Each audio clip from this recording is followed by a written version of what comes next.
Hey buddy, welcome back. Quick favor before we start. Subscribe to this channel. I dig up real cases you won't hear anywhere else. Comment your city and your viewing time. That way YouTube will keep showing you stories like this one. Alright, lights off, listen close. October 31st, 2016 was supposed to be just another easy night of making extra cash. I was 19, a sophomore at the local community college, and babysitting for the Bradshaw family had become my regular weekend gig. They lived in one of those quiet, suburban neighborhoods where the biggest drama was usually someone forgetting to bring their trash cans in. Mr. and Mrs. Bradshaw were heading to some fancy corporate Halloween party downtown, and they needed someone to watch their two kids, Jamie, who was 8, and little Sophia, barely 5.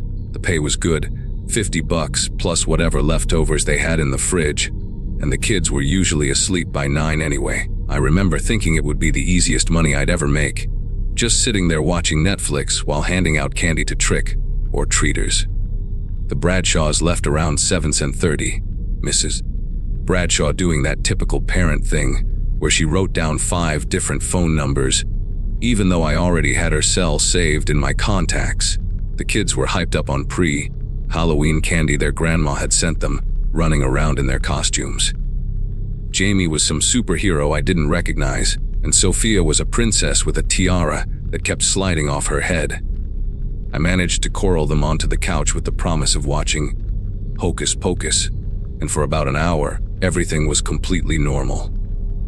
Trick or treaters came in waves, groups of kids with pillowcases and plastic pumpkins, parents hovering at the end of the driveway with flashlights. I was actually enjoying myself, remembering how much fun Halloween used to be when I was their age before everything got complicated with college applications and part-time jobs and all that adult stuff that suddenly seemed to matter so much.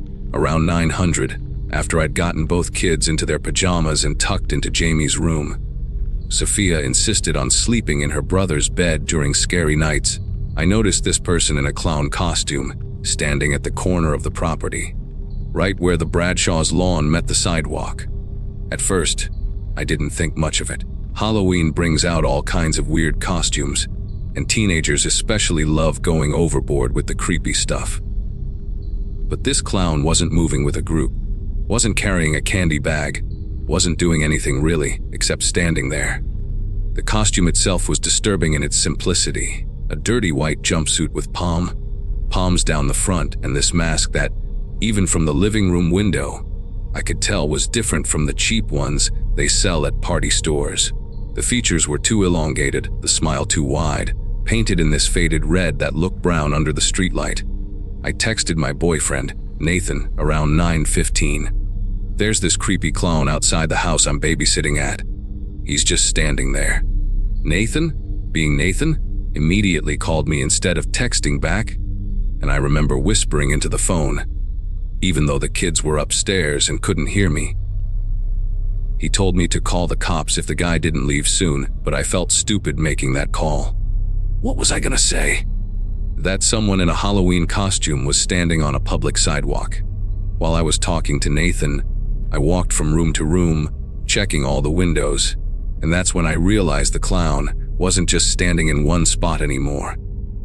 He was walking a slow circle around the house, maintaining the same distance from the walls, like he was tracing some invisible boundary. Each window I looked through, I'd catch a glimpse of him passing by, that mask turning slightly toward the house each time, never fully facing forward, always keeping the house in his peripheral vision. Nathan stayed on the phone with me for another 20 minutes, and during that time, the clown completed maybe 3 full circles around the house. I started timing them. Each lap took about 6 minutes, always the same pace, never speeding up or slowing down. The trick or treaters had thinned out by then, just the occasional group of older kids without costumes looking for last-minute candy, and none of them seemed to notice or care about the clown. I kept thinking maybe it was some elaborate prank. Maybe one of the Bradshaw's neighbors hired someone to add atmosphere to the neighborhood, or something. But there was something mechanical about his movement, something practiced and deliberate that made my chest feel tight. I told Nathan I was going to try something, and I turned off the porch light, the universal signal that we were out of candy.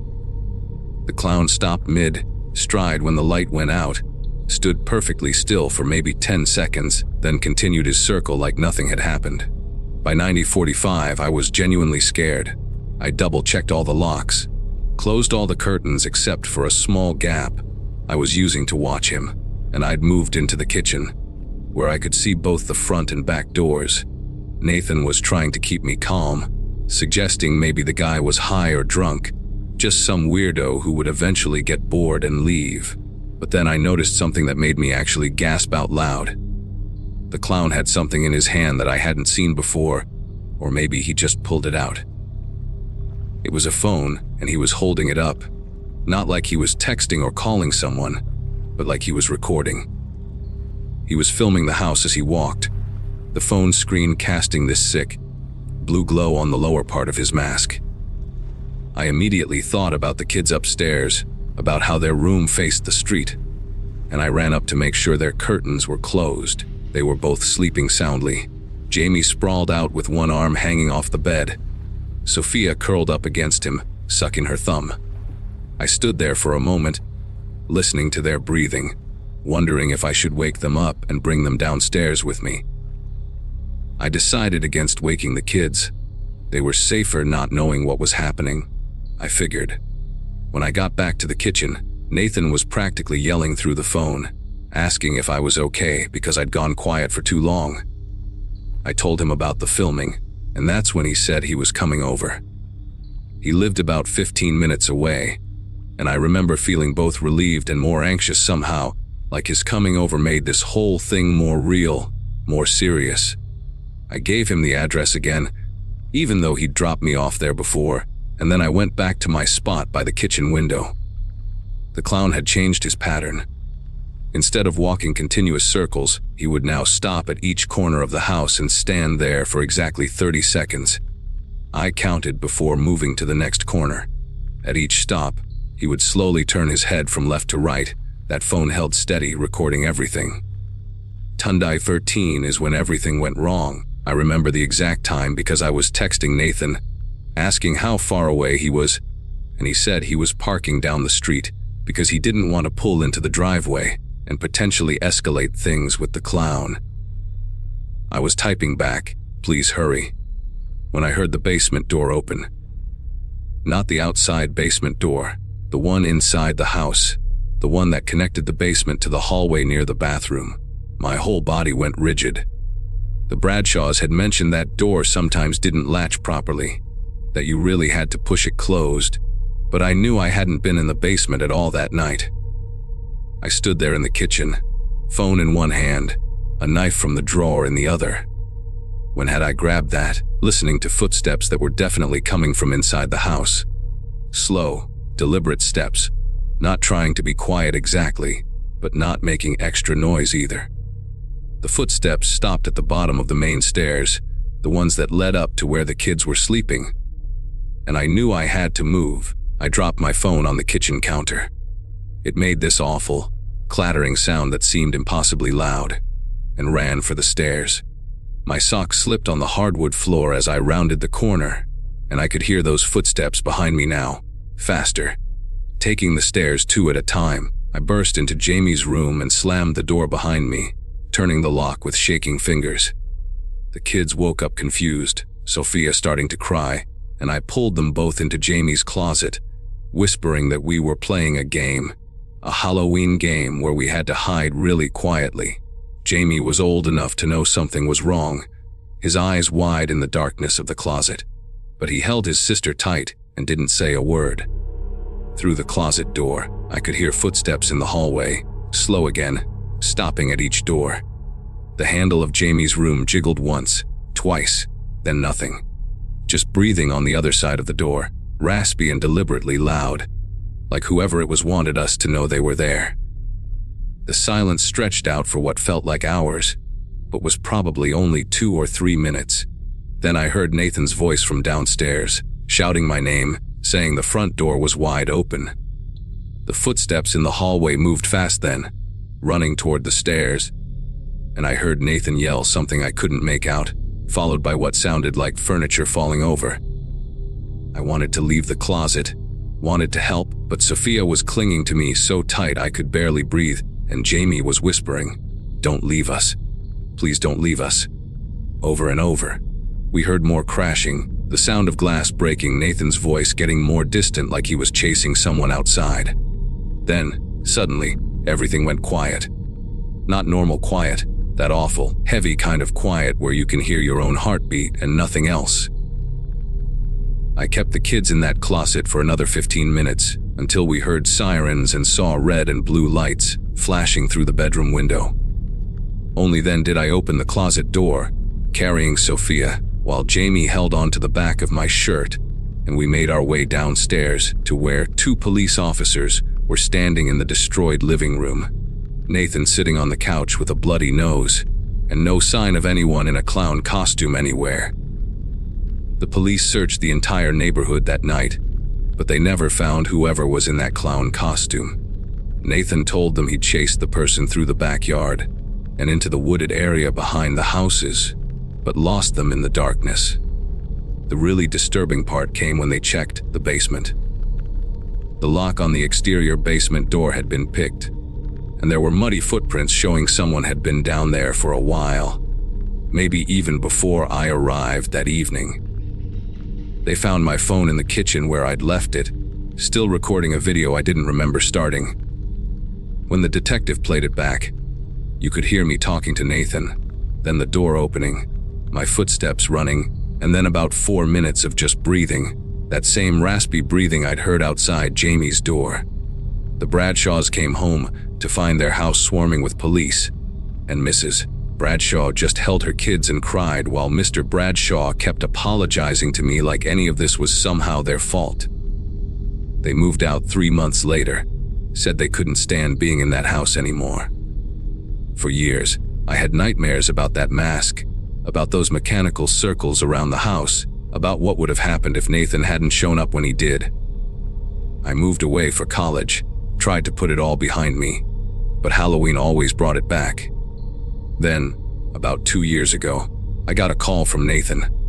He still lived in our hometown, had actually bought a house about 6 blocks from where the Bradshaws used to live. He was doing some landscaping in his backyard, planning to put in a pool, when his shovel hit something hard about 3 feet down.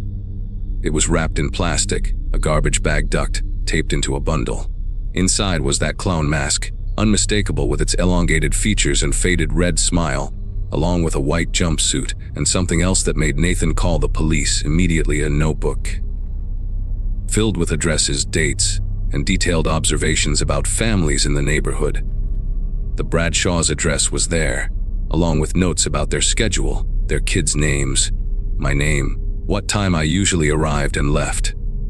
But here's what still keeps me up at night. Their entry was from 2016, but the newest entries were from just weeks before Nathan found it.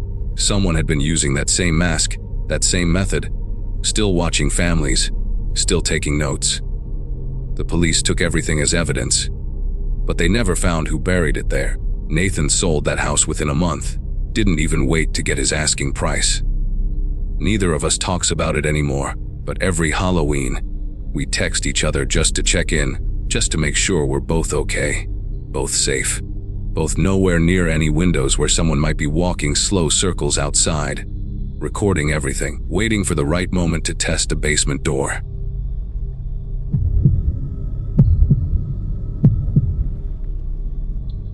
Halloween 2022 changed everything for me. I was a senior at the state university, majoring in journalism, and I'd been covering campus stories for the student papers since freshman year. That October night started like any other Halloween weekend. Costume parties everywhere, drunk students stumbling around downtown, the usual chaos. I wasn't even supposed to be working that night, but our regular photographer, Kevin, had called in sick at the last minute. The editor asked if I could cover the big costume party at the Vault, this converted bank building that served as the hottest club near campus.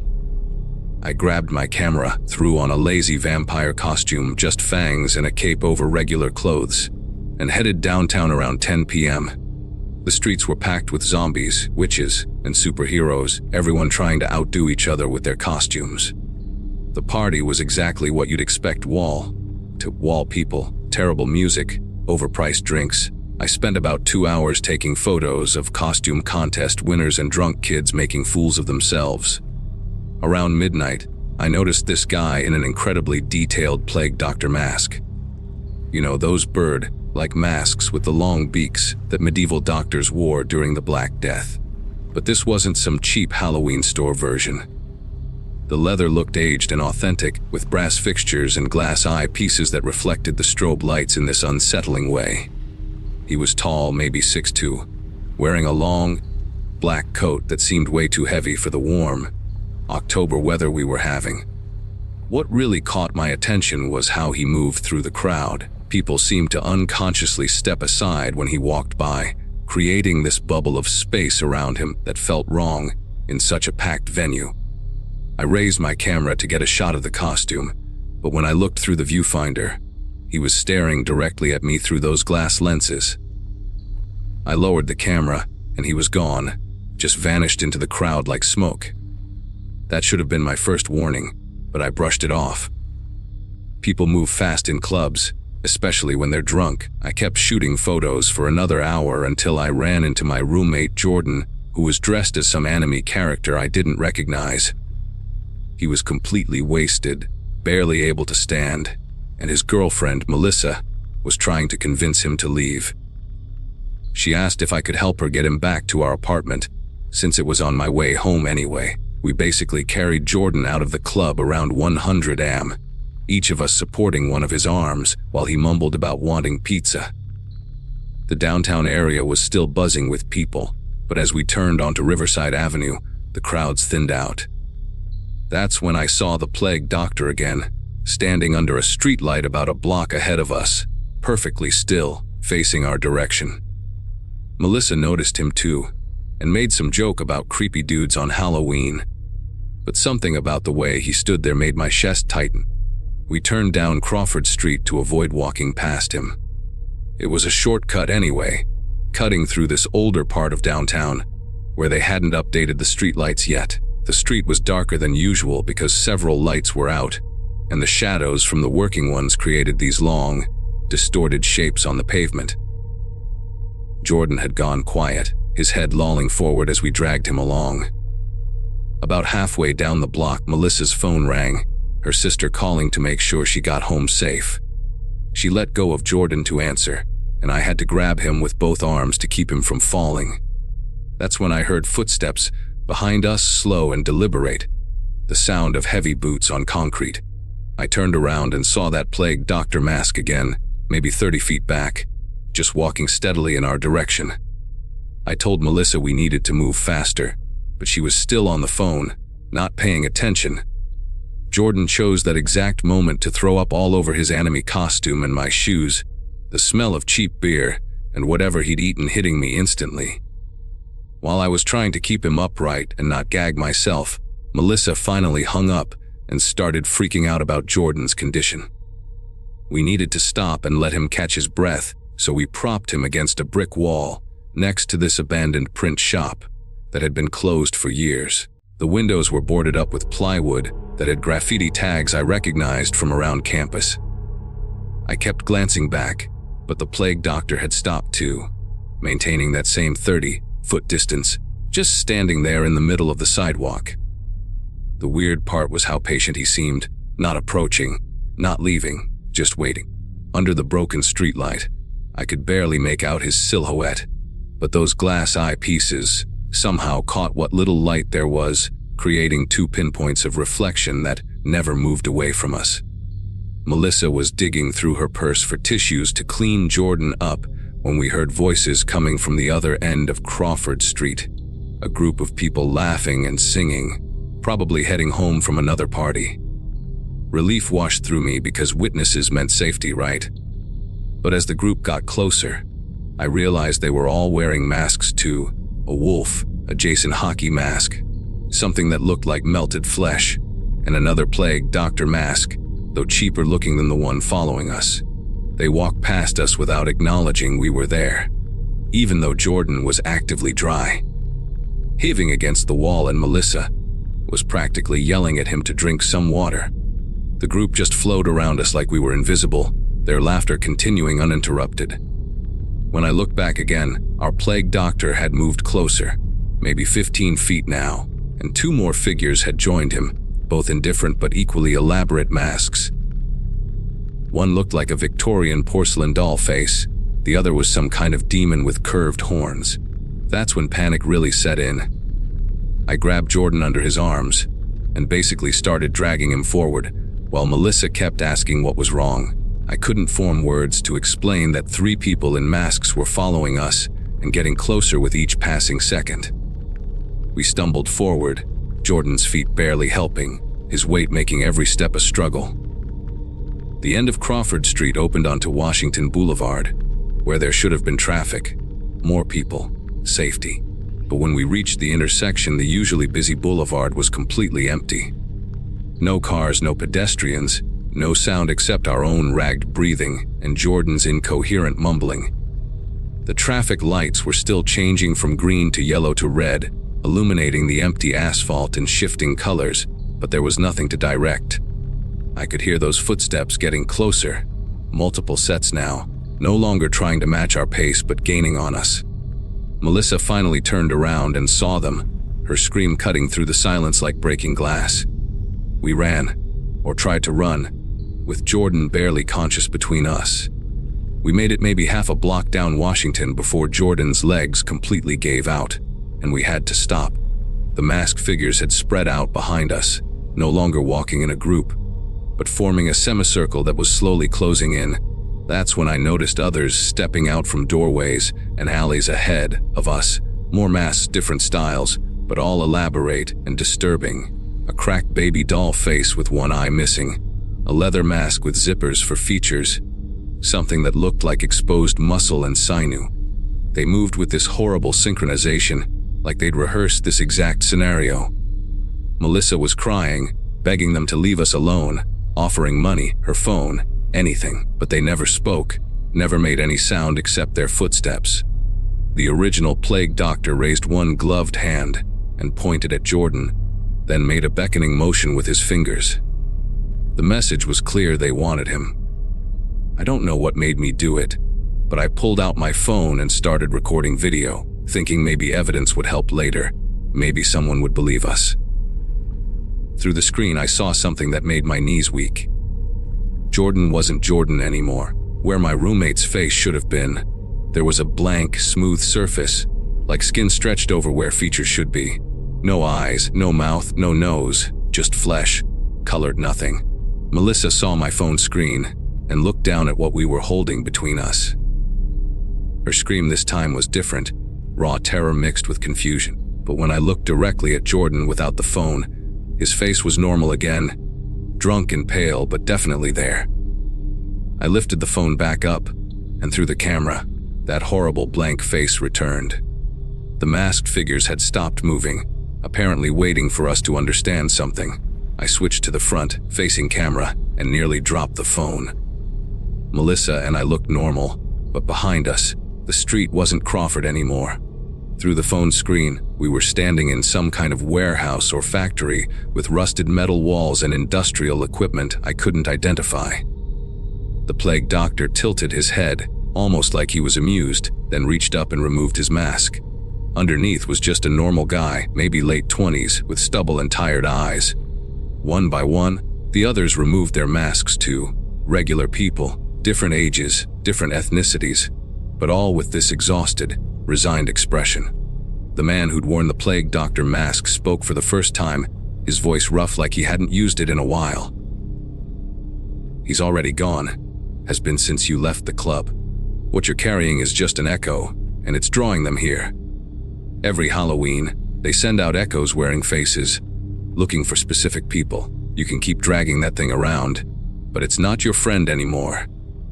He pulled out an old flip phone, checked the time, and continued, "In about 3 minutes, that echo is going to walk back to where it came from. And if you're still holding on to it when it does, you'll go too. We've been trying to warn people for years, but the masks are the only way we can see each other, the only way we can move through the spaces where the echoes hunt. Melissa was sobbing, saying this was insane, that Jordan was right there, we could see him. But I believed the man because something deep in my gut had been screaming wrongness since we'd left the club. The plague doctor man tossed me a rubber Halloween mask, a cheap werewolf one from a dollar store. "Put it on and look at your friend again," he said. "Then decide if you want to let go." With shaking fingers, I pulled the mask over my head. Through the eye holes, Jordan wasn't there at all, just a column of static like television snow in human shape. And where his feet should have touched the ground, there was nothing, just empty space. Worse, I could see thin, translucent threads extending from the static thing into both Melissa and me, wrapped around our wrists like fishing line. The masked people weren't people anymore either. Through the werewolf mask, they looked like burned victims with melted, scarred skin and missing pieces. But their eyes were kind, desperate even. 60 seconds. The man said, his voice distorted now through my mask, filtered perception. "Drop it and run. Don't look back. Don't go home tonight. And whatever you do, don't answer if someone calls your name." Melissa and I let go of Jordan at the same time. The moment we did, the static thing stood perfectly upright on its own, turned, and began walking back toward Crawford Street with mechanical precision. We ran in the opposite direction, our feet slapping against wet pavement I didn't remember being wet before. Behind us, I heard the masked people scattering, their footsteps fading in different directions. We ran for blocks until we reached the 24-hour diner on Peachtree, bright lights and normal people everywhere. Melissa collapsed in a booth, hyperventilating, while I called 911 to report Jordan missing. The police found him 3 hours later, wandering downtown in his ruined costume with no memory of anything after midnight. He was fine, completely fine, except for one thing. He swore he'd been at his parents' house in Ohio the whole time, that he'd never even come back to campus after fall break. Security footage from the vault showed him at the party, but every camera that should have caught him on Crawford Street just showed static from 100 am to 147 am. The really screwed up part, when I developed the photos from my camera the next day, every shot I'd taken of the plague doctor at the club showed a different person's face in that mask. And in the background of each one, there was always someone in a regular Halloween mask, watching.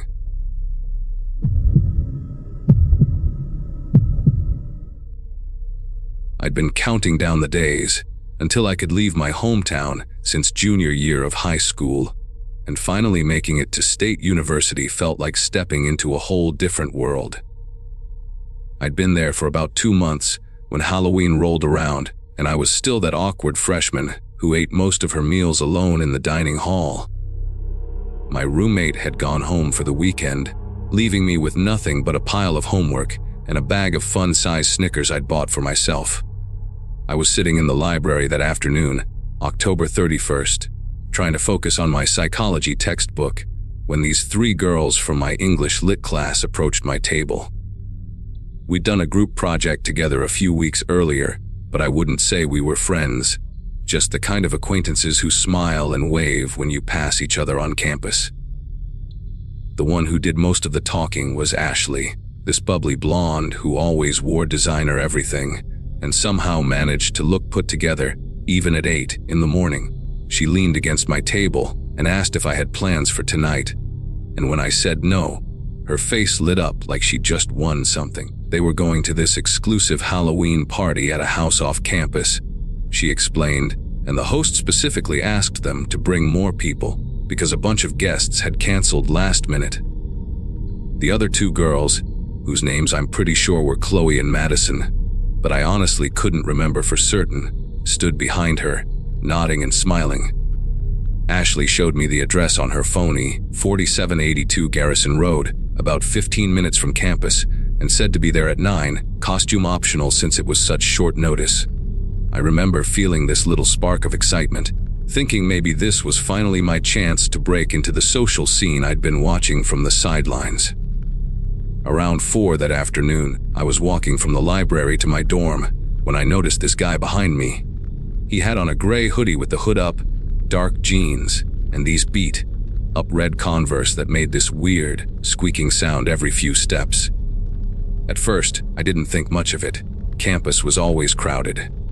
But then I took a detour through the student union to grab a coffee, and when I came out 20 minutes later, there he was again, maybe 30 feet behind me, same squeaky shoes, same hunched way of walking, like he was trying to make himself smaller.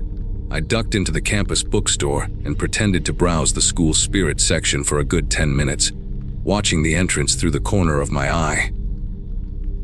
He never came in, and when I finally left, I didn't see him anywhere. I convinced myself I was being paranoid, that it was just some student who happened to be going the same direction. I spent way too long getting ready that night, changing outfits 3 times before settling on black jeans and this vintage band tee I'd found at a thrift store, figuring it was casual enough not to look like I was trying too hard, but still appropriate for a party.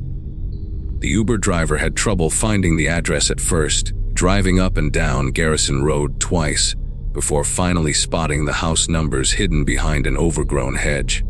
The house itself was one of those modern rental places that looked like it belonged in a magazine, all glass and sharp angles, with those automatic lights that turn on when you walk up the driveway. Music was thumping from inside, but something seemed weird about the windows. They all had these heavy blackout curtains drawn tight, not a single gap to see inside. Ashley's white BMW was parked out front, or at least I thought it was hers. Same model, same sorority sticker on the back windshield. So I paid the driver and headed up to the front door. The door opened before I could even knock, and there was Madison, wearing cat ears and holding a red Solo cup, giving me this huge smile that didn't quite reach her eyes. The music was louder inside, but not party loud, more like someone had just turned on a playlist to fill the silence. And the living room only had maybe 12 people scattered around, not the packed party I'd been expecting. Ashley waved from across the room, where she was talking to some guy I didn't recognize, and Chloe was nowhere to be seen. The house had that sterile feel of a rental, generic artwork on the walls, no family photos, that kind of aggressively neutral furniture that's meant to offend nobody and ends up feeling like nobody lives there at all. Madison handed me a drink without asking what I wanted, something pink and way too sweet that burned going down, and started introducing me to people whose names immediately slipped out of my head, because I was too busy trying to figure out why everyone seemed to be watching me without actually looking directly at me. That's when I saw him in the kitchen, leaning against the counter and peeling the label off a beer bottle with his thumbnail. The guy from earlier, still in the same gray hoodie, those red Converse visible even from across the room. My whole body went rigid, and I must have made some kind of noise because Madison grabbed my arm and asked if I was okay, her fingers pressing harder than necessary into my skin.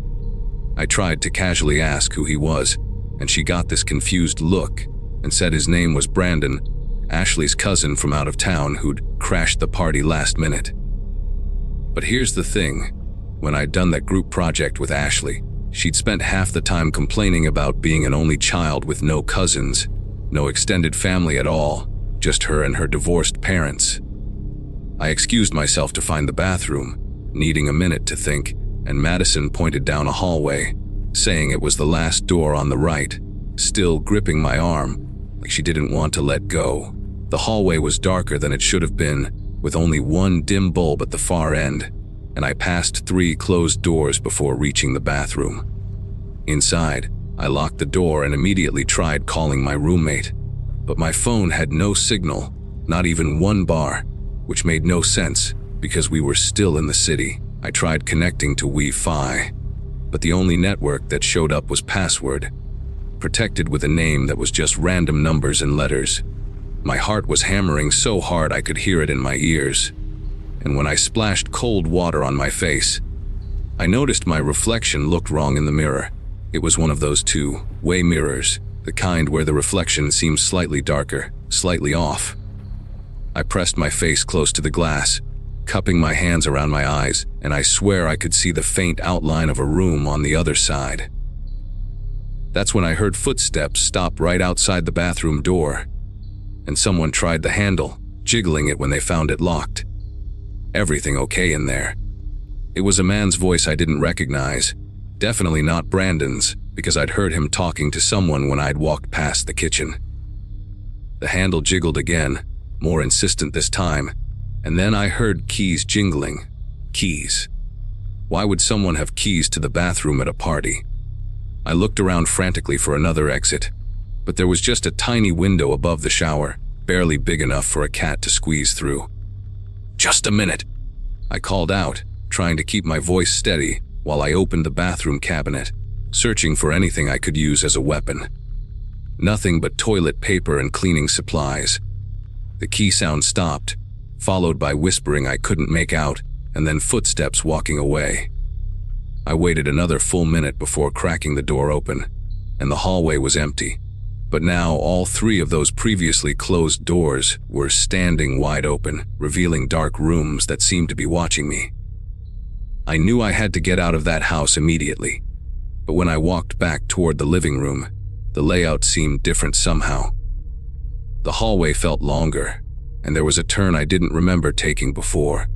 The music had stopped completely, replaced by this low murmur of voices that sounded rehearsed, like people reading from a script. When I finally reached the living room, everyone had rearranged themselves. They were all sitting now, facing the front door in these neat little rows like they were waiting for something. Ashley stood up when she saw me, that same bright smile plastered on her face, and announced to the room that I was ready.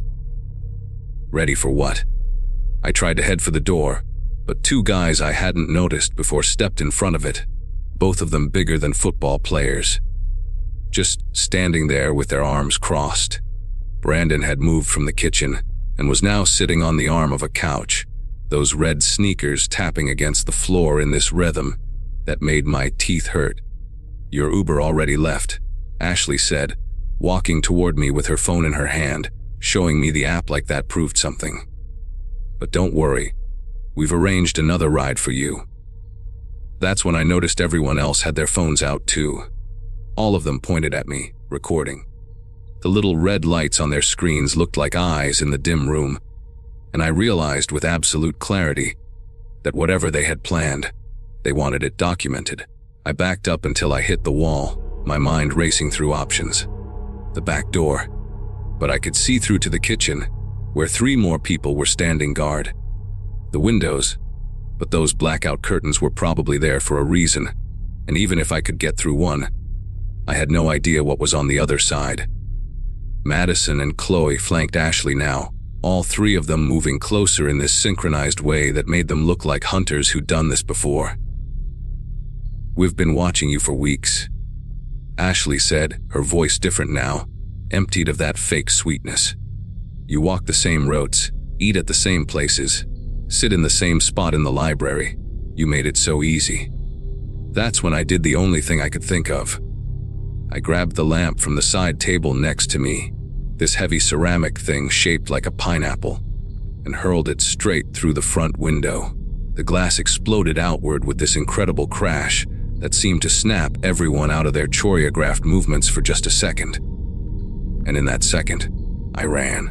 Not toward the window I'd just broken, they'd expect that, but straight at the two guys blocking the door, screaming at the top of my lungs, this primal sound I didn't know I could make.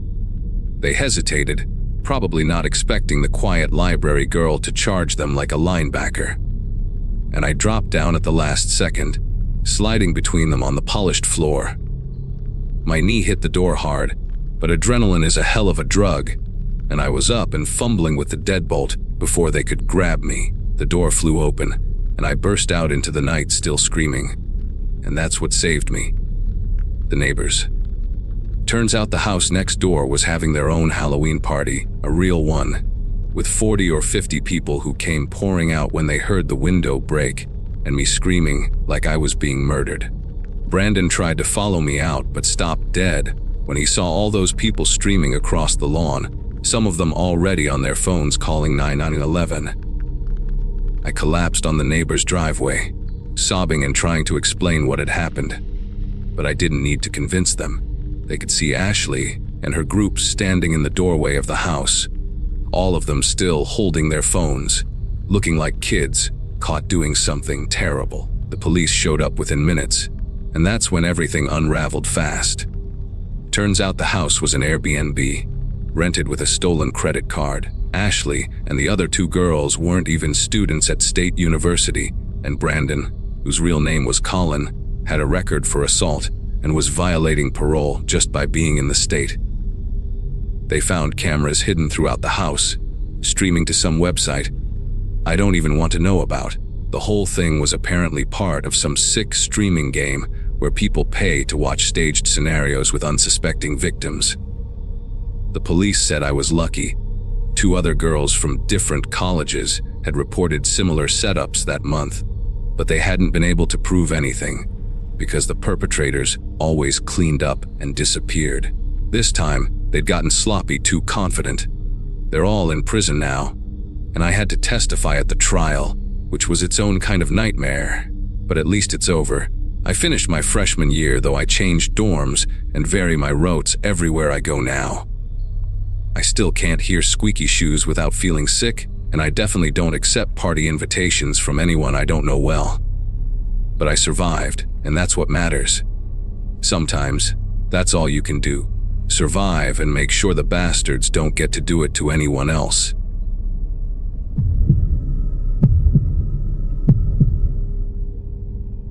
Halloween night 2018 will permanently live in my brain as the night I realized how vulnerable we really are in our own homes. I was 27 at the time, living with my girlfriend Vanessa in a small 2-bedroom rental house in Springfield, Massachusetts. We'd been together for about 3 years, and life was pretty normal. I worked as an insurance adjuster, she was a dental hygienist, and we had this comfortable routine where we'd cook dinner together most nights and watch terrible reality TV shows until we passed out on the couch. The house itself wasn't anything special, just one of those cookie-cutter builds from the 70s with thin walls and creaky floors. But it was ours for the time being. That Halloween fell on a Wednesday, and Vanessa had been excited about this new Italian place that opened downtown, so we'd made reservations weeks in advance. I remember she wore this deep purple dress that she'd been saving for a special occasion, and I'd actually ironed a button-down shirt for once, which she joked about all evening. We left around 60:30, right when the trick-or-treaters were starting to come around, and I'd left our porch light off since we wouldn't be home to hand out candy anyway. Dinner was fantastic. We're talking homemade pasta, wine that was probably too expensive for our budget, and this tiramisu that Vanessa kept saying she wanted to recreate at home. The restaurant had this cozy, dimly lit atmosphere with fake cobwebs hung up for the holiday, and our waiter was wearing vampire fangs that kept slipping when he talked, which made us laugh every time he came to our table. We stayed longer than we'd planned, probably until around 9:30 or so, just enjoying each other's company without our phones or the TV as a distraction. The drive home took about 15 minutes, and I remember the streets were pretty much empty by then. Most of the kids had gone home, and the neighborhood had that eerie, post-Halloween quiet where you could see decorations swaying in people's yards, but no actual people anywhere. When we pulled into our driveway, I noticed our next-door neighbor's house was completely dark, which was unusual because old Mr. Brennan usually stayed up late watching his police procedurals with the volume way too loud. Vanessa was humming some song from the restaurant's playlist as we walked up to our front door, and I was fishing for my keys in my jacket pocket, thinking about how I was definitely going to need to take some antacids before bed because of all that rich food. The first thing that hit me when I opened the door was this weird smell. Not terrible, but distinct, like someone had been eating cheap chocolate and those sour gummy candies that kids go crazy for. I stepped inside and flicked on the living room light, and that's when my brain started trying to make sense of what I was seeing. There were candy wrappers everywhere. And I mean everywhere. Snickers wrappers on the coffee table, empty Kit Kat packages on the couch, Those little fun-size Milky Way wrappers scattered across our area rug like confetti.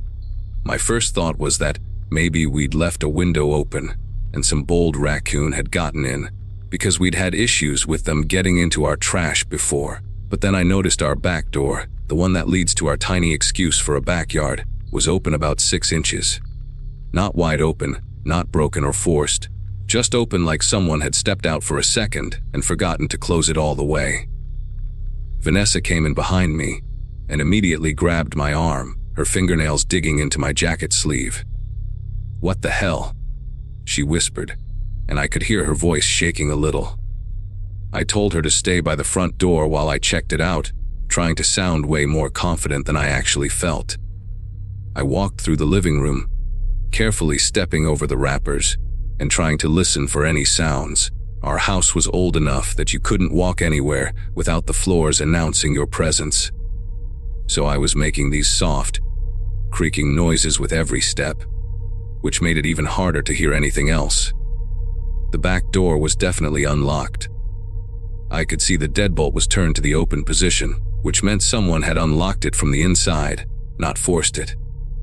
That detail stuck with me, because I'm obsessive about locking doors, always have been, and I know for a fact I'd checked that door before we left. I pushed it open wider with my foot and looked out into the backyard, but it was just darkness and the vague shapes of our pathetic attempt at a garden that had mostly died by September. The motion sensor light we'd installed last spring should have been on, but it wasn't, and I realized someone must have unscrewed the bulb because I could see it was missing from the socket. That's when the situation started feeling a lot less like dumb kids pulled a prank and a lot more like someone planned this. I came back inside and locked the door, sliding the deadbolt as quietly as I could, and that's when I saw the light coming from under the guest room door down the hallway. We never used that room. It was basically storage, boxes of Vanessa's college textbooks, my old golf clubs that I kept pretending I'd use again, winter clothes in plastic bins, that kind of stuff. The light in there was one of those weak, overhead fixtures with a pull chain, and we never turned it on because there was no reason to. I felt this wave of adrenaline hit me, the kind that makes your hearing go sharp and your muscles tense up, like you're about to sprint or fight.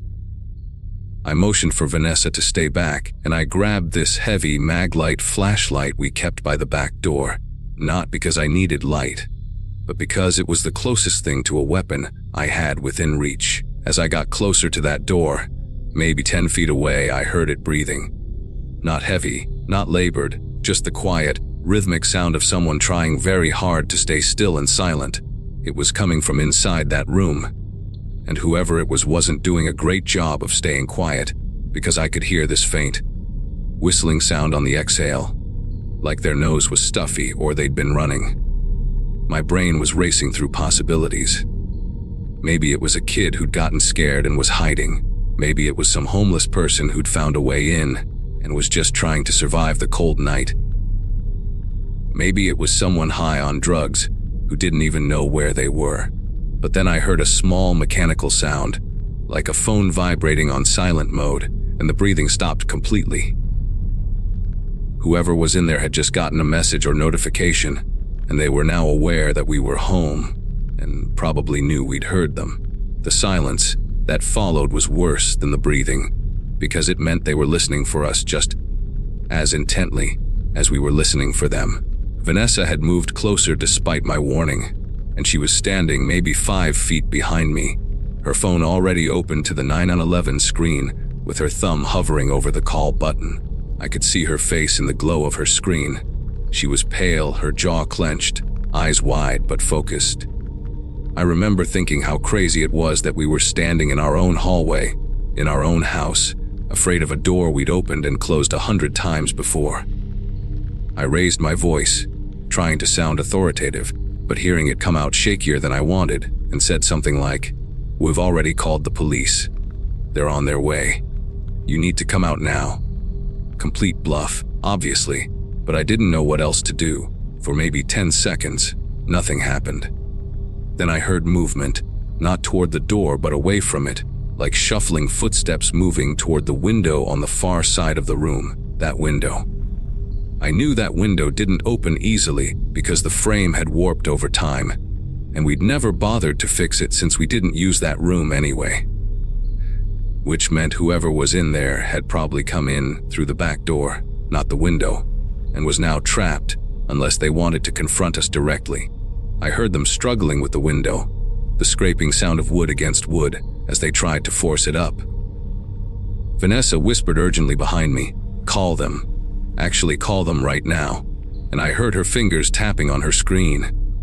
She spoke in this low, controlled voice to the dispatcher, giving our address and saying there was an intruder in our home. Still inside, we could hear them. The dispatcher told her to get out of the house immediately. Don't engage, wait outside for the officers. But Vanessa just said, "Okay," and didn't move an inch. We both stood there, frozen in this awful moment of decision. Do we run outside and risk them getting away? Or do we stay and potentially trap them until the cops arrive?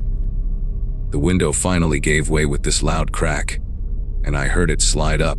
I made a split, second choice and rushed to the door, throwing it open and hitting the light switch, flooding the room with that harsh overhead light. What I saw has been burned into my memory ever since. It was a man, probably mid-30s, wearing a stained gray hoodie and jeans that were too big for him. One leg already out the window. He turned and looked directly at me, and his face, God, his face was just so ordinary. Brown hair, patchy stubble, dark circles under his eyes like he hadn't slept in days. He wasn't some masked monster or deranged lunatic. He just looked tired and desperate and caught. Our eyes met for maybe 2 seconds, but it felt longer, and in that moment, I saw something that genuinely unnerved me more than if he'd been aggressive. He looked disappointed, like a kid who'd been caught doing something they knew was wrong. There were more candy wrappers around his feet, and I noticed he'd been sitting in our desk chair, which he'd pulled over to face the door, like he'd been waiting there, eating Halloween candy and just listening to us on the other side. He had a backpack next to the chair, unzipped, and I could see what looked like Vanessa's jewelry box inside, along with my laptop that I'd left on the desk in our bedroom. He didn't say anything, just stared at me for another second, then pulled his other leg through the window and dropped down into our backyard. I heard the thud of him landing, then the sound of him scrambling over our chain link fence into the alley behind our house. I ran to the window and looked out, but he was already gone, swallowed up by the darkness between houses. My whole body was shaking, not from fear exactly, but from this cocktail of adrenaline and anger, and this bizarre relief that he was gone and hadn't hurt us.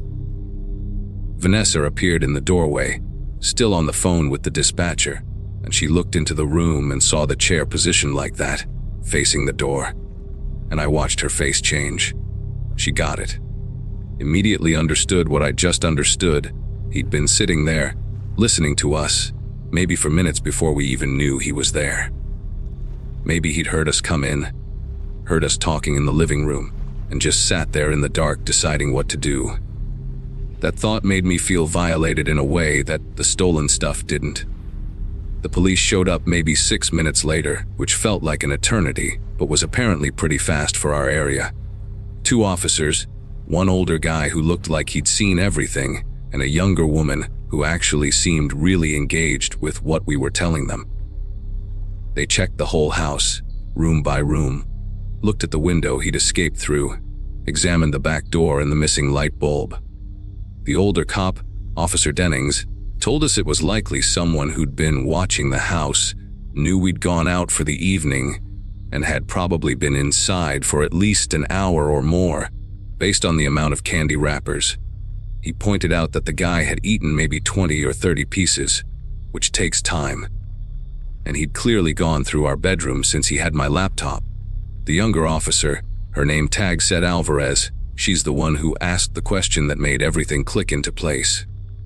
How did he get in? Was the back door unlocked when you left? I told her no, absolutely not. I'm obsessive about locking up. She went back to examine the door more carefully with her flashlight, and when she came back, her expression was serious. There's no sign of forced entry, she said. No scratches on the lock, no damage to the frame. Whoever came in had a key. That statement hit me like a punch to the chest. A key. My mind immediately went to all the people who'd had access to our house. The landlord, obviously, and his maintenance guy who'd fixed our water heater last spring. We'd given a spare to Vanessa's sister for emergencies, but she lived 2 hours away, and we'd just seen her the previous weekend. I'd also lent our key to our friend Austin when we went on vacation in July, so he could water our plants and grab our mail, and he'd given it back, or at least I thought he had. Vanessa was going through the same mental checklist, and I could see panic building in her eyes. Officer Alvarez asked us to make a list of everyone who'd ever had a key, even temporarily, and to call our landlord to find out if anyone else had access to the spare keys he kept. The officers took photos of everything, bagged a few of the candy wrappers as evidence in case they caught the guy and needed to place him at the scene, and gave us a case number. Dennings told us bluntly that we needed to change our locks immediately, first thing tomorrow morning, and to seriously consider getting a security system. Before they left, Alvarez mentioned that there had been a small uptick in break-ins in our neighborhood over the past month, all of them while residents were out. None of them violent, mostly just theft. But she said ours was the first one where the intruder was caught inside, and the first where there was no forced entry. That made us special, lucky in the worst possible way. After they left, Vanessa and I didn't sleep that night. We pushed our dresser against the bedroom door, kept every light in the house on, and just sat up, talking through every scenario we could think of. Around 3 a.m, I remembered something that made my skin go cold. When we first moved in 2 years ago, our landlord had mentioned that the previous tenant had left suddenly. Something about a bad breakup, and there'd been some confusion about whether all the keys had been returned. At the time, I hadn't thought much of it, but now it felt significant. The next morning, exhausted and paranoid, I called a locksmith before I even had coffee. The guy came out that same day and changed every single lock on the house of front door, back door, even the side gate. Cost us almost $400, but I didn't care. We also called Vanessa's sister in Austin to verify they still had their keys or had returned them, and both confirmed they did. Austin even drove over that afternoon to physically show me the key, which I'd completely forgotten I'd gotten back from him and had hung on our key rack. The landlord was harder to reach, but when I finally got him on the phone, he admitted he'd had 6 copies of the house key at one point and couldn't account for where all of them were now. That was infuriating but also oddly relieving. At least we had a likely explanation. We never found out who that guy was. The police never caught him, and honestly, I don't think they tried that hard. No one was hurt. Nothing irreplaceable was taken since he dropped the backpack when he ran, and they had bigger cases to worry about. Vanessa and I ended up breaking our lease 3 months later and moving to an apartment complex with actual security cameras in the hallways. The whole deal. We both agreed we couldn't stay in that house. Not after knowing someone had sat in our guest room in the dark, eating candy and listening to us live our lives just on the other side of a door. The thing that still bothers me, even now, isn't the theft, or even the danger we were potentially in. It's that image of the chair pulled up, facing the door, all those wrappers around it, and the realization that he'd been there long enough to get comfortable. He wasn't in a hurry, he wasn't panicked, he was just waiting. And if we'd come home even 30 minutes earlier, or if he decided to walk out of that room instead of hiding, I don't know what would have happened. Sometimes I wonder if it really was just a random guy who'd gotten hold of an old key, or if it was the previous tenant who'd never really left us alone. Either way, I check every lock twice now, every single night, and I probably always will.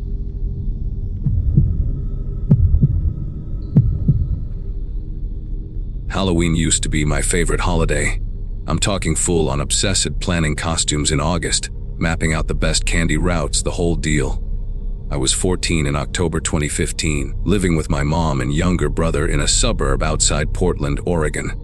Our street, Oakmont Drive, was one of those picture-perfect neighborhoods, where people actually knew each other's names and borrowed lawn equipment. Every house went all out for Halloween: carved pumpkins, fake cobwebs, those inflatable ghosts that looked ridiculous in daylight. Except for one house, No. 447, about 5 doors down from us. A single-story ranch with faded blue siding belonging to a guy everyone just called Mr. Henley. He'd lived there longer than anyone could remember. Kept to himself, never caused problems. But here's the weird part: every single Halloween, without fail, he'd decorate his front porch. Not elaborate stuff, just a couple of carved pumpkins, some orange lights, a wreath on the door. Made it look like he was participating. But if you actually walked up those steps and knocked, nothing. Complete silence. The lights would be on inside. You could see the flicker of a TV through the curtains. But he never, ever answered the door. Most kids learned to skip his house after the first year of trying. It became this unspoken thing in the neighborhood. You'd see groups of trick or treaters walk right past 447 without even slowing down. But it always bugged me, you know. Why decorate if you're not going to hand out candy? Why make your house look inviting and then ignore everyone? My friend Troy, this scrawny kid with red hair who lived for causing trouble, had this theory that Mr. Henley was doing it on purpose, like some psychological experiment to mess with people. Troy's older brother Dylan was 17, had his license, and thought he was hot shit because he could grow a patchy beard. That October, Dylan decided he was going to teach the old creep a lesson for being antisocial. He recruited Troy, me, and this girl Amber from our grade who had a reputation for being fearless. The plan was simple, stupid teenager stuff. We'd go to Mr. Henley's house on Halloween night, TP his trees, maybe smash a pumpkin, ring the doorbell a bunch of times and run. Classic prank, nothing crazy. I remember feeling uneasy about it even then, but I didn't want to look like a coward in front of everyone, especially Amber, so I agreed. Halloween night came with that perfect autumn chill in the air. Our neighborhood was packed families everywhere. Little kids in princess costumes holding their parents' hands, teenagers in lazy, last-minute outfits.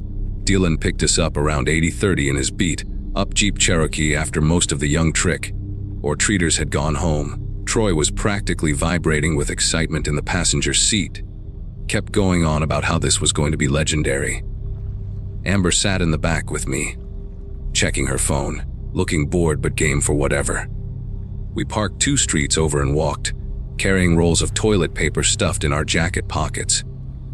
The closer we got to Oakmont Drive, the quieter it became. Most porch lights were turning off, the Halloween energy dying down for the night. When we reached Mr. Henley's house, I noticed the decorations looked exactly the same as every other year too. Jacko. Lanterns on the porch steps, their triangle eyes glowing from the candles inside, orange string lights outlining the door frame. His living room light was on, and through the sheer curtains, I could see the blue glow of his television. Everything looked normal, peaceful even. That's what made what Dylan said next feel so out of place. "Check it out," Dylan whispered, pointing to the roof edge above the porch. At first, I didn't see what he meant. Then Amber spotted it too, a small black object mounted under the eave, angled down toward the walkway. "Is that a camera?" she asked. We all stared at it for a second. It was definitely a camera, one of those compact security ones, and it was pointed directly at the sidewalk and front path. "Paranoid old bastard," Dylan muttered, but he was grinning like it made the whole thing more exciting. Troy suggested we do the prank from the side yard instead, away from the camera's view. We crept around to the right side of the house, where a tall wooden fence separated Mr. Henley's property from his neighbor's. The area was darker here, just a small side window with the blinds drawn and a motion sensor light that thankfully didn't trigger. Dylan started unrolling toilet paper, getting ready to toss it over the fence into the front yard trees. That's when Troy noticed something that made him grab my arm hard enough to hurt. "Dude," he hissed, "there's another one." He was pointing at the corner of the house near the foundation. Another camera, smaller than the first, tucked into the shadow where the siding met the concrete. This one was aimed along the side of the house, covering the exact area where we were standing. My stomach twisted. Why would someone need cameras on the side of their house? Dylan tried to play it cool, said lots of people have security systems, but his voice had lost that cocky edge. Amber wanted to leave. She kept saying this was creepy and we should just go.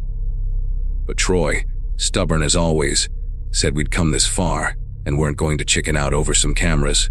He started moving toward the back of the house, staying close to the wall, and like idiots, we followed. The backyard was small and enclosed by that same wooden fence, with a concrete patio and a rusted barbecue grill that looked like it hadn't been used in years. A sliding glass door led into what I assumed was the kitchen, and next to it was a regular door with a small window at the top. Everything was dark back there, except for one thing mounted on the back corner of the house. Pointed at the yard was a third camera, and this one had a little red light blinking on it. Troy saw it the same time I did. Nobody said anything for a moment. We just stood there in this guy's backyard, realizing that every single angle of his property was being recorded. That's when Dylan, trying to salvage his tough guy image, did the dumbest thing possible. He walked right up to the back door and knocked. Loud. The sound echoed in the quiet night. We all tensed up, waiting for Mr. Henley to flip on the porch light or yell at us to get lost. But nothing happened. Dylan knocked again, harder this time, the kind of aggressive banging that would wake up anyone inside. Still nothing. He's definitely home, Amber whispered, pointing at the TV light still visible through the front windows. We could even hear it faintly, the muffled sound of voices from whatever show was playing. Dylan tried the door handle. Locked, obviously. Then he cupped his hands around his face and peered through the small window at the top of the door. He went completely still. What? Troy asked. What do you see? Dylan didn't answer right away. When he finally stepped back, his face looked pale even in the darkness. There's papers, he said quietly, like everywhere, covering the walls. Before anyone could process that, Troy shoved past him and looked through the window himself. Holy shit, he breathed. It's all printouts. Photos, I think. I didn't want to look. Every instinct was screaming at me to get out of there, to go home, forget this whole stupid night. But curiosity is a terrible thing. I stepped up and pressed my face to the cold glass. The kitchen was dim, lit only by the glow spilling in from another room, but I could see enough. The walls were absolutely plastered with printed photographs. Hundreds of them, maybe thousands, overlapping each other like scales on a fish. They covered every visible surface, taped up in this obsessive collage that made my brain hurt to look at. From what I could make out, they were pictures of the street. Our street, different times of day, different seasons. I recognized Mrs. Palmer's garden from last spring, the Johnsons' car that they'd sold months ago, and kids walking to the bus stop, parents pushing strollers, teenagers on bikes, all taken from a distance like surveillance photos. My eyes landed on one image that was closer than the others, clearer. It showed 3 kids in Halloween costumes from what looked like last year: a vampire, a witch, and a skeleton. They were walking right past Mr. Henley's house, probably on their way to better candy spots. The photo was zoomed in enough that you could see their faces clearly. I recognized the vampire. It was Troy's little sister, Kayla. She'd been 9 last Halloween. "We need to call the cops," Amber said, and her voice was shaking now. She had her phone out already, but before she could dial, we heard it, a sound from inside the house.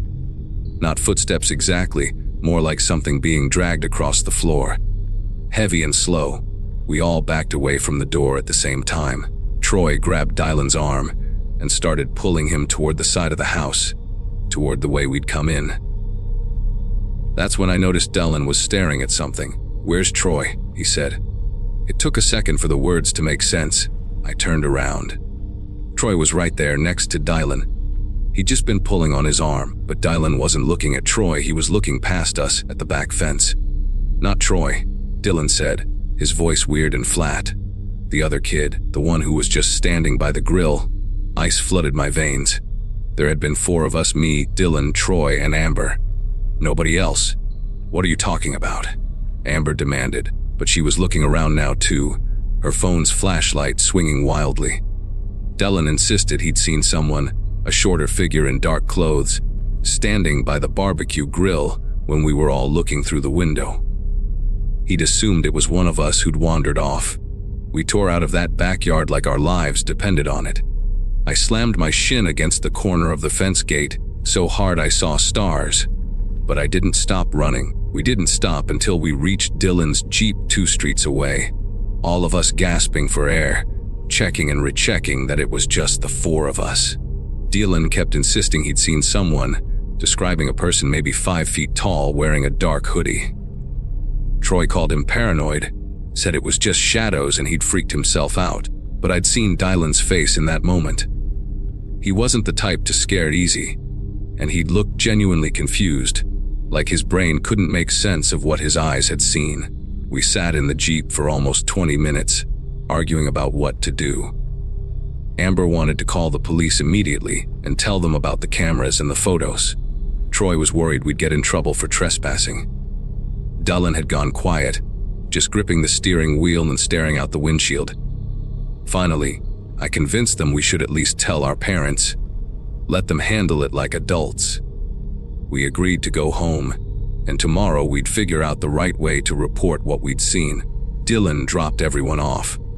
When I got home, my mom was watching TV in the living room. I almost told her everything right then, but the words stuck in my throat. How do you explain that you were trying to vandalize someone's house and discovered something way worse? I barely slept that night. Every time I closed my eyes, I saw those photos layered on top of each other, all those unsuspecting people going about their lives while being documented. The next morning, a Wednesday, my mom woke me up early. Her face was serious in a way that made my chest tighten. "Did you see Troy last night?" she asked. I told her, yeah, we'd all hung out for Halloween. She sat down on my bed and took a breath. His mom just called. He never came home last night. The room started spinning. I told her that couldn't be right. Dylan had dropped Troy off at his house around 10:30, same as the rest of us. My mom said Troy's mom had been up waiting, and he never walked through the door. His phone was going straight to voicemail. They'd already called the police. I got dressed in a blur, and my mom drove me to Troy's house, where there were already 2 police cars parked outside. Troy's parents looked destroyed, his mom crying on the porch while his dad talked to the officers. They asked me questions. When did I last see him? Did he mention going anywhere else? Did he seem upset or different? I told them everything I could without mentioning where we'd actually been, said we were just walking around the neighborhood. One of the officers wrote everything down in a little notepad, his face professionally neutral, asking if Troy had any problems at home or school, the standard runaway questions. By that afternoon, I couldn't take it anymore. I called Amber and told her we needed to tell someone about Mr. Henley's house, about what we'd seen. She'd been thinking the same thing. We decided to tell her older sister, who was 22 and worked as a paralegal, someone who'd know how to handle it properly. When we explained everything to her, showing her exactly where the house was on Oakmont Drive, her expression turned grim. She didn't yell at us for trespassing, she just made us repeat every detail twice, then immediately called a detective hotline she had saved in her phone from her work.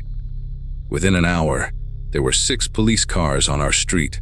I watched from my bedroom window as officers surrounded Mr. Henley's house, knocking on the door with that official police knock.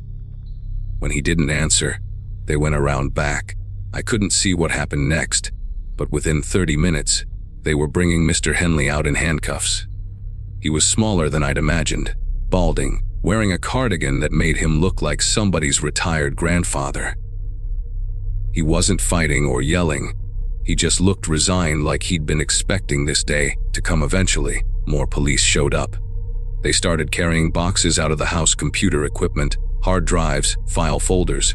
The whole street came out to watch. Nobody could believe it. Mr. Henley, the quiet neighbor who kept to himself, was being arrested right in front of everyone.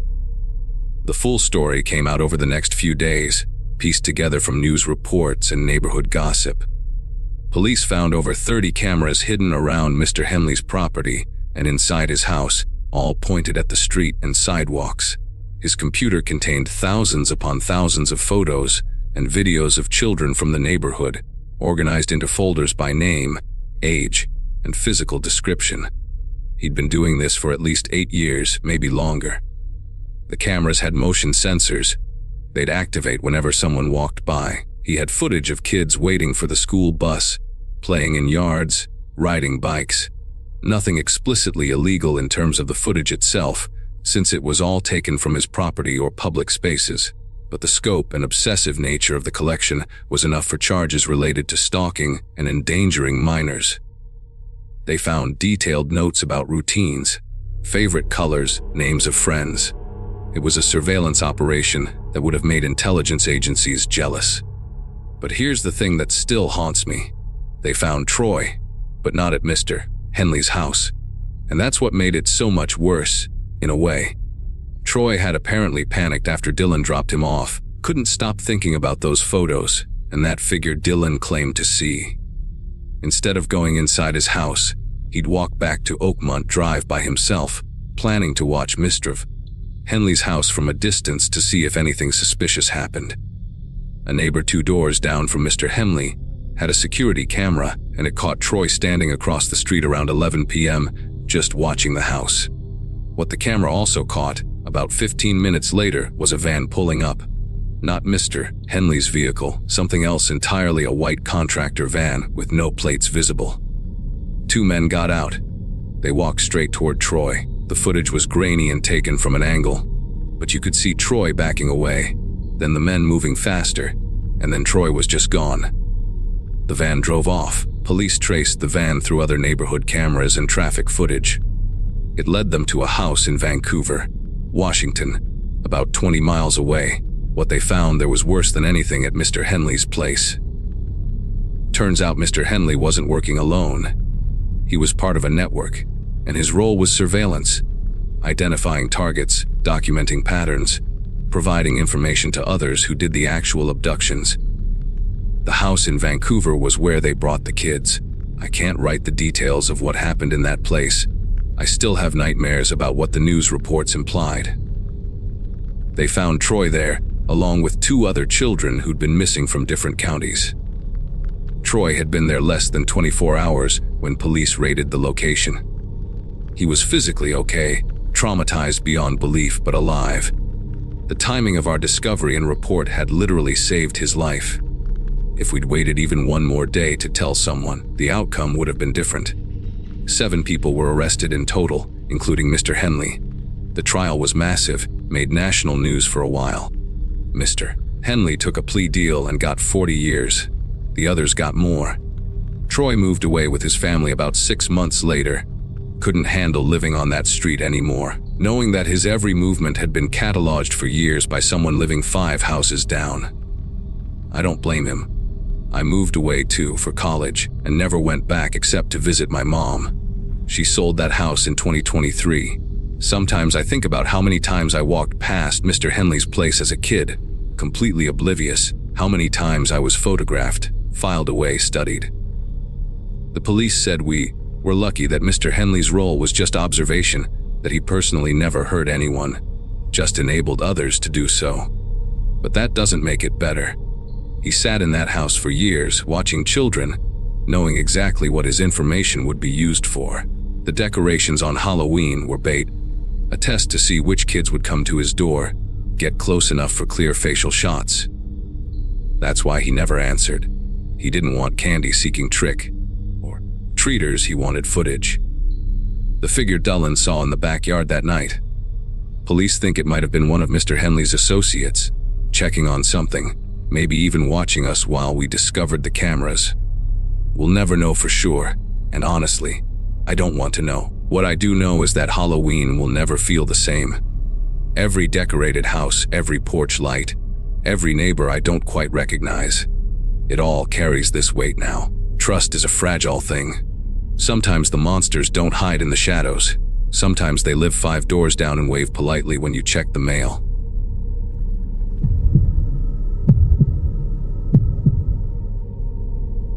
November 1st, 2023, started like any other morning after Halloween, except I couldn't stop thinking about what happened the night before. I'm 17, a senior at Lincoln High in Pennsylvania, and I've been looking forward to having the house to myself for once. Mom and Dad had this wedding to go to in Philadelphia. Some second cousin I'd never met, and they'd be gone until late. They kept asking if I wanted them to stay, if I'd be okay alone on Halloween night. But honestly, I was thrilled. No parents meant I could game with my buddies online, order whatever food I wanted, and not deal with handing out candy to screaming kids all night. I'd been working part-time at Best Buy after school, saving up for a car, and I was exhausted. A quiet night and sounded perfect. Our neighborhood in Harrisburg wasn't exactly the trick, or treating capital anyway. Most families drove their kids to the newer developments, where the houses were closer together. We lived on Belmont Road, where the properties had these long driveways, and the houses sat far back from the street. Perfect for privacy, perfect for what I thought would be a peaceful evening. Around 7:30, just as it was getting dark, the first knock came.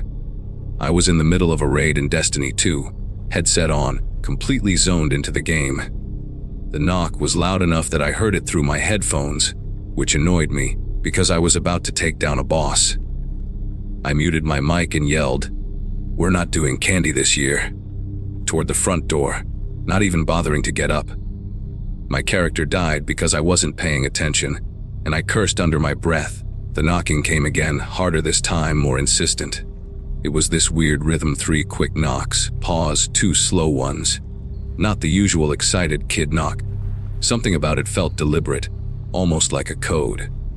I pushed back from my desk in the living room, where I'd set up my gaming station, and walked to the front hallway. Our house has this long entrance with the door at the end, and there's a small window beside it. But the porch light was off because, well, we weren't participating. Through the frosted glass panel, I could see shapes, 2 maybe 3 people standing there. They were wearing masks. Looked like adults based on their height. I figured maybe older kids, high schoolers trying to score free candy. I didn't open the door. Instead, I called out through it, "Sorry, we're not handing out candy tonight." My voice came out stronger than I felt, trying to sound authoritative like my dad does when he wants solicitors to leave. There was this long pause, maybe 10 seconds of complete silence, and I thought they'd left. Then I heard it, a woman's voice, muffled through the door, sweet and friendly. "Oh, we're not trick or treating, honey. We're from the house across the street, the Buchanans. We're collecting donations for the community center's Halloween fund. Just a few dollars if you can spare it." I didn't know anyone named Buchanan, and I'd lived here my whole life. The house directly across from ours had been empty for 3 months since old Mr. Garrett died. His kids were still fighting over the estate or something. My mom had mentioned it. I stood there, hand on the doorknob, feeling this weird tension in my chest. The smart thing would have been to just say, "No thanks," and walk away, but I felt rude, you know. Like maybe they were new neighbors I hadn't met yet, and I didn't want to be that jerk teenager who slammed the door on people trying to do something nice for the community. I don't really have any cash on me," I said through the door, which was true. I had maybe $6 in my wallet upstairs. "Maybe you could come back when my parents are home." The woman's voice came again, and this time, something about it sounded different, less friendly, more practiced, like she was reading from a script. "That's okay, sweetie. Do you have Venmo? We can do it digitally. Or we're also just passing out these flyers about the event. Could you just open the door real quick so I can hand you one?" Every instinct I had suddenly screamed no. My girlfriend Veronica, we'd been dating for 8 months. She was always joking about how I was too trusting, how I'd probably let a serial killer in if they asked politely enough. I remembered her saying that, and actually took a step back from the door. "You know what? I'm actually not supposed to open the door when my parents aren't home," I said, trying to keep my voice casual. "But thanks anyway." The silence that followed was heavy, uncomfortable. I could see the shapes through the frosted glass, and they weren't moving, just standing there. Then came that same knock pattern again, 3 quick, 2 slow, but harder this time, almost aggressive. The whole door shook with it. My heart started pounding in a way that made my ears ring. I backed up further into the hallway, putting more distance between me and that door. "I really can't help you tonight," I shouted, my voice cracking a bit on the last word. I hated how scared I sounded. Through the window, I watched the shapes finally move. They turned away from the door, and I could see them walking down our porch steps. Relief flooded through me so fast I actually felt dizzy. See, just persistent fundraisers or whatever. Annoying, but harmless. I laughed at myself a little, feeling stupid for getting so worked up. I went back to my gaming setup, put my headset back on, and rejoined my buddies in the chat. "Dude, where'd you go?" my friend Carlos asked. "Had some weirdos at the door," I said, trying to sound casual about it. "Halloween brings out all the crazies." We played for another hour, and I'd mostly forgotten about the whole thing. Around 900, I ordered a pizza pepperoni and jalapeno, something Mom would never let me get because she says it's too greasy. I was paying online when I heard it again. That knock. 3 quick, 2 slow. I ripped off my headset so fast it clattered onto my desk. The knocking continued, patient and rhythmic, like whoever was out there had all the time in the world. This time, I was angry more than scared. What part of no? Did these people not understand? I marched to the front door, ready to be way less polite, and looked through the peephole we had installed up high. 3 people stood on my porch, all wearing those cheap rubber masks you get at Spirit Halloween. A werewolf, a zombie, and what looked like a screaming ghost face. They were all facing the door, perfectly still, like they were posing for a photo. All 3 were definitely adults, broad shoulders, tall, wearing dark clothes that weren't costumes. Something about the way they stood there, not fidgeting or talking to each other, made my anger evaporate instantly. Normal people don't stand that still. We're still collecting for the community center. The woman's voice came again, but this time, she wasn't even trying to sound friendly. It was flat, almost bored. "We know you're alone in there. Your parents won't be back until late." My entire body went rigid. How did they know that? How did they know my parents were gone? I definitely hadn't told them that detail. I stepped away from the door as quietly as possible, my socks silent on the hardwood floor. My phone was still on my desk in the living room. I needed to call 911, or my parents, or someone. But as I turned to head back, I heard something that made me stop breathing. Footsteps. Not on the porch. These were moving around the side of the house, deliberate crunching through the leaves my dad had been too lazy to rake last weekend. They were circling the house. I crept toward the living room window that faced our driveway and carefully pulled back just the edge of the curtain. The werewolf mask was peering into my dad's office window on the side of the house, hands cupped around the face to see inside better. The person was trying the window, jiggling it gently to test if it was locked. My dad was paranoid about that stuff, but watching someone actually try to break into your house while you're inside is a completely different level of terror than anything I'd ever experienced. My legs felt weak, like they might just give out. I let the curtain fall back and basically crawled to my desk, grabbed my phone with shaking fingers, and dialed 911. 911, what's your emergency? The dispatcher's voice was calm, professional, and hearing another human voice almost made me cry with relief. There are people trying to break into my house. I whispered, crouching down behind my desk like that would somehow protect me. I'm home alone, and they keep knocking, and now they're checking the windows. The dispatcher asked for my address, and I gave it, my voice barely above a whisper. Are they armed? Can you see weapons? She asked. I hadn't even thought to check for weapons. The idea made my throat close up. I don't know. They're wearing masks, Halloween masks. There's 3 of them, maybe more. She told me to stay on the line, that officers were being dispatched and were about 8 minutes away. 8 minutes. That felt like an eternity. She kept talking to me, asking questions. Was I in a room with a lock? Did I know these people? Had they said anything threatening? I answered automatically, my brain only half processing what I was saying. The knocking had stopped. That somehow felt worse than when they were pounding on the door. At least then I knew where they were. Now the house was completely silent, except for my ragged breathing and the tinny sound of the dispatcher's voice. Then I heard a scraping sound, metal on metal, coming from the back of the house. The kitchen door. We had this old sliding glass door that led to our deck, and the lock on it had always been kind of loose. They're trying to get in through the back. I hissed into the phone, scrambling to my feet. The dispatcher's voice got more urgent. Is there a room you can lock yourself in, preferably with only one entry point? My parents' bedroom had a lock on the door, and it was upstairs away from both entry points.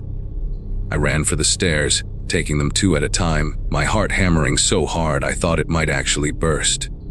Behind me, I heard glass breaking, not shattering, but that distinct crack of glass giving way, followed by the screech of the sliding door being forced open on its track.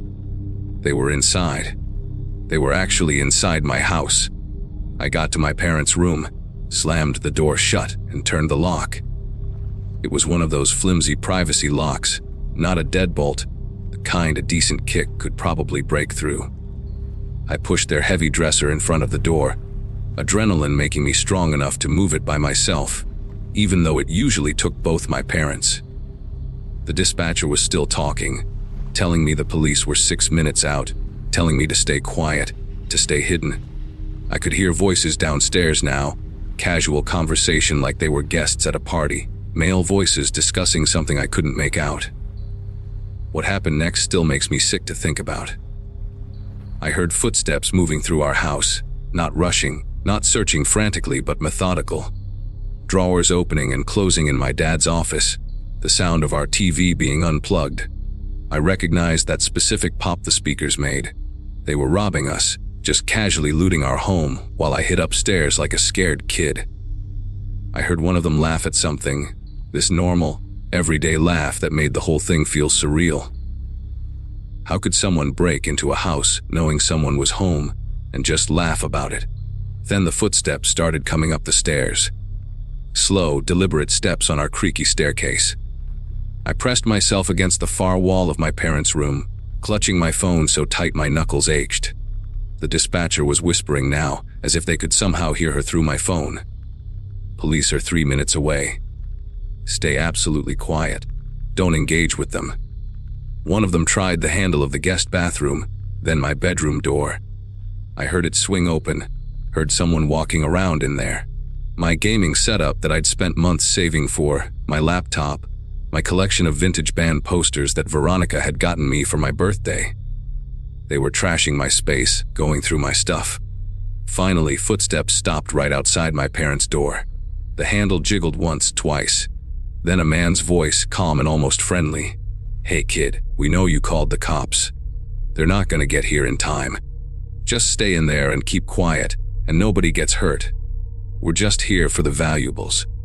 I couldn't even respond. My throat had completely closed up. I just stood there, pressed against the wall, praying that dresser would hold if they decided to force the door. But they didn't. After a few seconds of silence, I heard them move away, back down the stairs. More sounds of things being moved, collected. A crash that sounded like our china cabinet in the dining room. Mom's grandmother's dishes that she only brought out for Thanksgiving. I wanted to scream at them, tell them to leave that alone, but I bit down on my own hand to stay silent.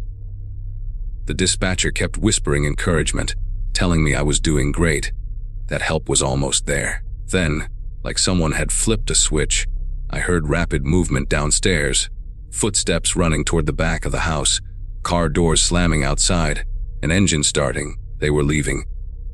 Through my parents' window, I saw a dark van, one of those old cargo vans with no windows in the back, peeling out of our driveway so fast the tires squealed. Maybe 30 seconds later, I heard the most beautiful sound of my life: sirens, multiple sirens getting closer. Red and blue lights flashed through the window, painting the walls of the bedroom in alternating colors. The police found me still barricaded in my parents' room, still on the phone with dispatch, shaking so badly I could barely push the dresser away from the door to let them in. There were 4 officers, and they cleared the whole house before they'd let me come out. The place was destroyed. They'd taken our TV, my dad's expensive camera equipment, Mom's jewelry box from their bedroom, my gaming laptop, even the spare car keys we kept in the kitchen drawer.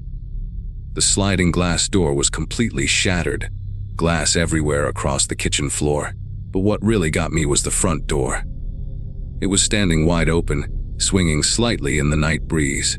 They'd unlocked it from the inside and left it open like they were making a point, like they wanted me to know how easy it had been.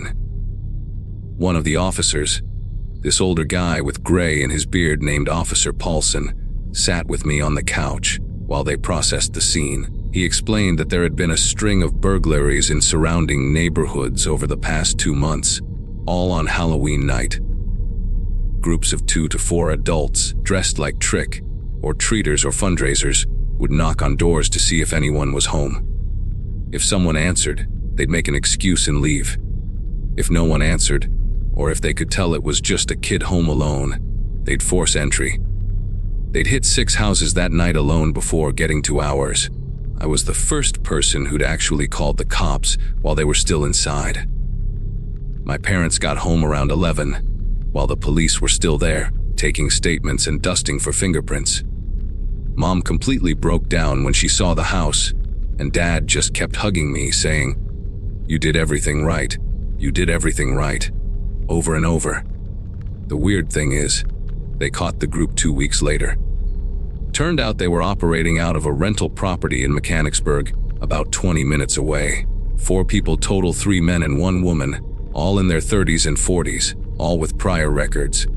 They'd been doing this for years apparently, moving from state to state and hitting suburbs during holidays when people were distracted and homes were empty. The cops recovered some of our stuff from a storage unit they'd rented, though my laptop was already sold. The thing that still messes with me isn't even the robbery itself. It's how normal they sounded. That casual laugh, the friendly voice at the door, the guy calmly telling me to stay quiet. They'd done this so many times, it was just routine for them, like they were working a regular job. Sometimes I still hear that knock pattern in my head. 3 quick, 2 slow, and my whole body tenses up. We moved to a different house 6 months later.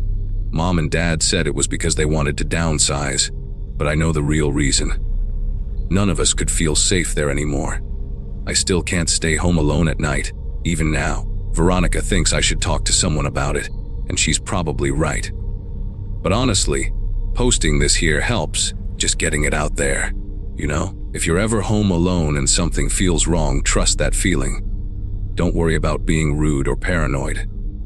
Just lock the doors, call the cops, and don't open that door for anyone.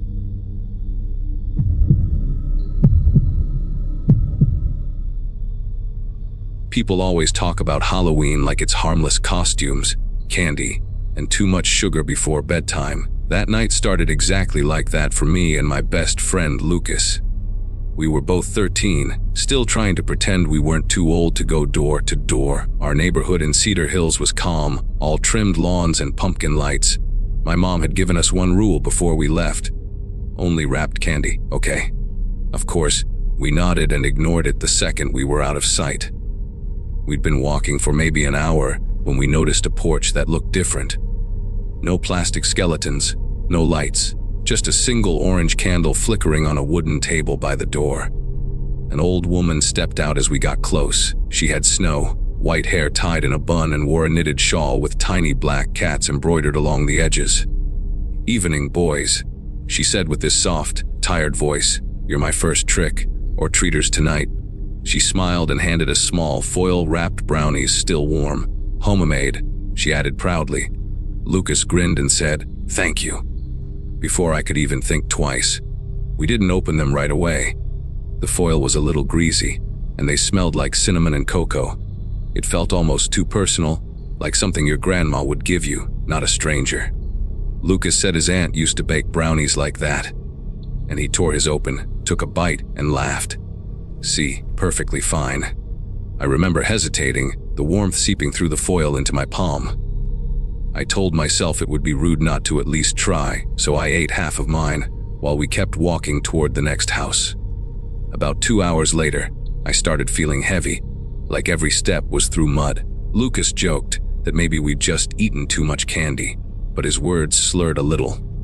I remember standing in front of a house with inflatable ghosts when the world tilted sideways. The lights stretched, the sounds of kids laughing faded, and I couldn't tell if I was still standing or on the ground. I heard Lucas mumbling something, but it sounded far away, like underwater. After that, everything went black. When I came to, I was lying on my bedroom floor. My mom was hovering over me, panicked, holding the phone to her ear. My mouth was dry, and I could barely keep my eyes open. She said she'd found me collapsed near the front door when she got back from her shift. I tried to ask about Lucas, but my voice barely came out. She didn't even realize I'd gone out trick or treating alone. She thought he was home by then. That's when I saw the crumpled piece of foil on the floor beside me, and it hit me like a puzzle snapping together. The next morning, my mom told me Lucas had been taken to the hospital. His parents found him unconscious too in his driveway. The doctors said we were lucky. Whatever we'd eaten had been dosed with a strong sedative. Police came to ask questions, and I remember sitting on the couch, trying to recall every detail about that woman's house. The candle, the shawl with the cats, the way she'd said, "You're my first trick, or treaters tonight." I told them everything I could think of, but the more I talked, the more it felt like the edges of that memory were smudged. 2 officers drove around the block with my mom and me that afternoon. Every house looked normal: plastic pumpkins, fake cobwebs, all the usual stuff. But when we got to the spot where I swore the old lady's house had been, there was nothing, just an empty lot with overgrown weeds and a for sale sign half buried in dirt. The officer asked if I was sure, and I pointed to where the candle had been, the porch steps, everything. He just looked at me like he didn't want to say what he was thinking. That night, I couldn't sleep. My head throbbed, and I kept replaying the moment she handed us the brownies. I could still smell the warm chocolate and cinnamon. I could even hear the faint clink of her bracelets as she moved. Around midnight, I heard footsteps outside my window, slow, deliberate crunching through leaves. I told myself it was a raccoon, but the steps stopped right beneath my window, and a shadow passed across the curtain, tall but hunched. I waited, holding my breath, until it moved away toward the street. The following morning, police cars were parked down the street again. They'd found something behind the empty lot, a cellar entrance hidden beneath rotted boards. Inside, there were shelves stacked with baking ingredients, dozens of foil, wrapped brownies, and children's costumes. One of the detectives told my mom quietly that there were also blankets, a lantern, and a small radio tuned to static. No one lived there, not anymore. The house had burned down years earlier after a gas leak. That lot had been empty ever since. When they showed me photos from the cellar, one detail hit me hard. On one of the shelves was a folded shawl with embroidered black cats, exactly like the one the woman wore. The detective said they were still testing fingerprints, but his expression told me they didn't expect to find anything living down there. Lucas and I were told we'd probably ingested just enough to knock us out, not enough to kill us. Whoever, or whatever, that woman was, she planned for a much longer night. A week later, the neighborhood was back to normal. Decorations came down, kids were back in school, and adults talked about it like some urban legend that had gotten out of hand. But I couldn't walk past that lot without feeling a chill. The candle table was gone, but the grass where it once stood never grew back. It stayed like a dark patch in the dirt, perfectly round, as if scorched. Every time I saw it, I swore I could smell that same mix of chocolate and cinnamon lingering in the air. It's been years now, and Halloween still makes me uneasy. I don't touch anything homemade, not even from people I trust. Sometimes, when the porch lights start flickering at night, I remember her voice, soft, almost motherly, telling us we were her first trick, or treaters. My mom says trauma can play tricks on memory, that maybe I misremembered parts of that night, but I know what I saw. I know what I tasted, and I know that somewhere out there, someone else might still be handing out those same warm, foil-wrapped brownies.